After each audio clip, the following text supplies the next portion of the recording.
এখন আমি রেডি হয়ে যাবো বাসন্তী পুজোর মেলায়। তো চলো দেখতে থাকো, তোমাদেরকে পুরো ভিডিওটা দেখাবো, ঠিক আছে? চলো আমি রেডি হইনি। তো ভাবছি কি আর পরবো, এই শাড়িটাই পরে যাই। এই যে এই শাড়িটাই পরে যাবো। তোমরা ততক্ষণ আমার ভিডিওগুলো দেখতে থাকো, আর আমি না তোমাদেরকে কিছু কথা বলি। আমি জানি আমি ভিডিও বানাই, তোমরা সেই ভিডিওগুলোকে পছন্দই করো না, করতেও হবে না। কেন করবে বলো? আমি কি আর ডিএসএলআর দিয়ে ভিডিও করি?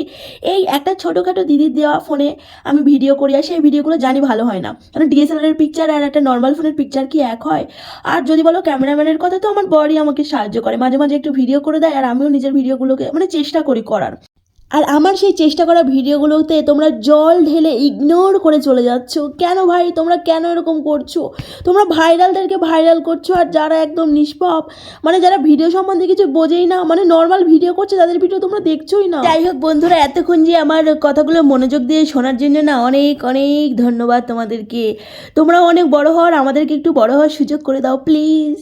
আরে তোমরা কি শুধু আমার বকবকানিটাই শুনলে, আর এদিকে প্যান্ডেল আর ঠাকুরগুলোকে দেখলে না? দেখো এখানে বাসন্তী পুজো হচ্ছে বেড়াচাপায়, আর কত সুন্দর না প্যান্ডেল হইছে। সত্যি বলছি, আমি মানে আমার বাপের বাড়িতে কোনোদিন আমি বসন্ত পুজোয় বেরোইনি, এইখানে এই প্রথমবার বেরিয়ে না সত্যি খুব খুব ভালো লেগেছে। প্রায় 4-5টা ঠাকুর দেখে ফেলেছি।